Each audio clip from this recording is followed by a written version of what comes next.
Assalamualaikum dan selamat sejahtera. Nama saya Suhaili Saleh, pelajar OUM dari Batu Pahat. Okey, hari ini saya akan mengulas tentang perkembangan teknologi komunikasi dan kesannya terhadap hubungan peribadi kita dan juga di tempat kerja. Di sini saya akan melihat dan memperbandingkan dari segi kebaikan dan keburukannya.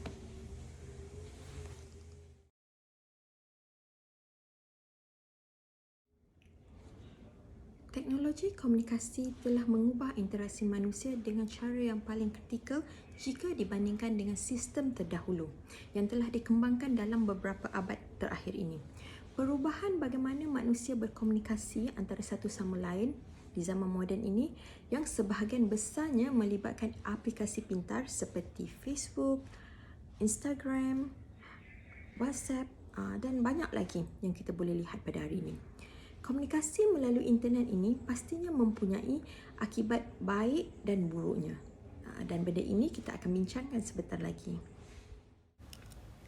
Kebaikan komunikasi teknologi yang saya pasti semua orang tahu ialah membolehkan manusia berhubung antara satu sama lain di mana sahaja pada bila-bila masa. Perkara ini sekaligus menjadikan proses pembelajaran dan pengajaran menjadi mudah. Kita tidak lagi perlu hadir ke tempat formal bagi menimba ilmu. Kemunculan pelbagai platform media sosial memberi peluang kepada kita untuk menambah kenalan dari seluruh dunia. Dengan hanya satu klik, kita dapat mencari maklumat berkenaan negara dan kaum lain.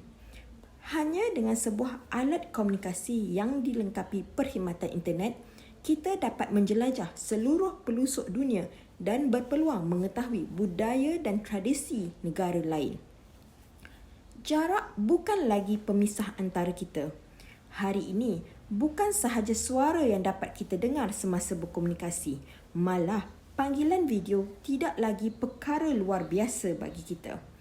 Ibu bapa di kampung mampu melihat perkembangan anak dan cucu walaupun hanya bertemu setahun sekali. Bagaimanapun, trend penggunaan gadget elektronik dan media sosial didapati mampu menjadi penyebab perceraian. Kata seorang pakar keluarga, pakar psikologi dan dekan Fakulti Pendidikan Universiti Melaya, Prof. Madya Dr. Mariani Muhammad Noor, berkata, aplikasi seperti WhatsApp boleh menjadi platform untuk pasangan muda meluahkan perasaan marah apabila berhadapan konflik rumah tangga. Beliau berkata, di zaman canggih ini, penggunaan WhatsApp juga mendorong kepada perbuatan curang yang mana perkenalan biasa antara lelaki dan wanita menerusi aplikasi media sosial boleh membawa kepada perhubungan mesra sehingga melupakan batas-batas pergaulan. Penggunaan media sosial seperti Facebook dan Instagram juga boleh membawa kepada hubungan yang tidak baik antara suami isteri, kerana masing-masing mungkin tidak menjaga sensitiviti perhubungan mereka dengan memuat naik status dan gambar yang tidak bersesuaian. Masalah ini bukan sahaja berlaku di Malaysia, bahkan hal yang sama turut dilaporkan berlaku di Britain. Laman sosial Facebook dan Twitter menjadi ancaman utama kepada kes perceraian menurut satu kajian. Sebahagian responden mengakui bahawa mereka mencari bukti kekurangan masing-masing melalui laman media sosial. Perkembangan teknologi komunikasi dalam organisasi telah memberi pelbagai kesan terhadap organisasi itu sendiri. Sehingga kini penggunaan teknologi komunikasi dalam organisasi bukan lagi sekadar memudahkan interaksi antara kaki tangan dalam organisasi itu. Malahan dia telah diperkemaskan sebagai perantara dalam menyampaikan maklumat di samping melancarkan segala tugasan dalam organisasi itu sendiri. Dengan mengambil kira perkembangan teknologi komunikasi dalam negara ini pada hari ini. Dengan adanya perkhidmatan dan capaian data yang lebih baik, cabaran bekerja lebih mudah untuk ditangani. Melaluinya, komunikasi antara organisasi dan pekerja boleh ditingkatkan dengan penghantaran laporan, mesyuarat secara langsung dari luar pejabat dan akses email dilakukan dengan mudah. Selain itu, penggunaan teknologi komunikasi dalam aktiviti pengurusan organisasi dapat membantu meningkatkan dan memperbaiki aspek perhubungan dengan pelanggan dan menjadikannya sebagai kekuatan untuk bersaing di pasaran. terutamanya di antara pesaing yang menawarkan produk atau perkhidmatan yang sama. Semua perkara ini dapat dilakukan tanpa memerlukan kos perbelanjaan yang tinggi, malah masa turut dapat dijimatkan.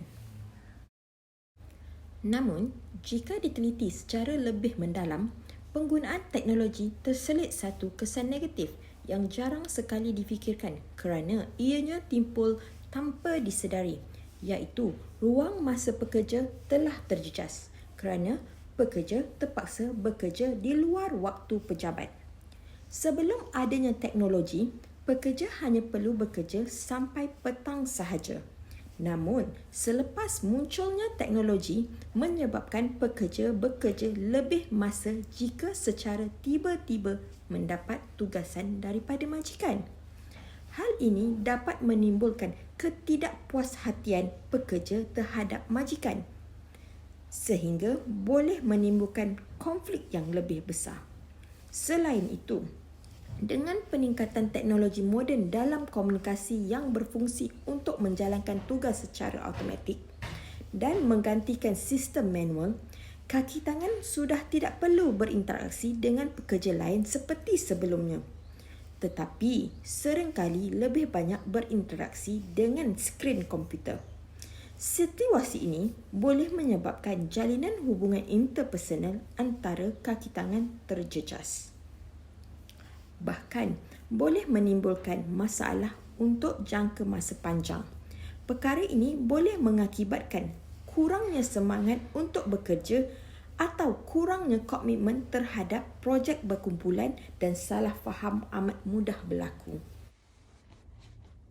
Secara amnya, teknologi komunikasi telah memberi banyak kemudahan pada kita pada hari ini.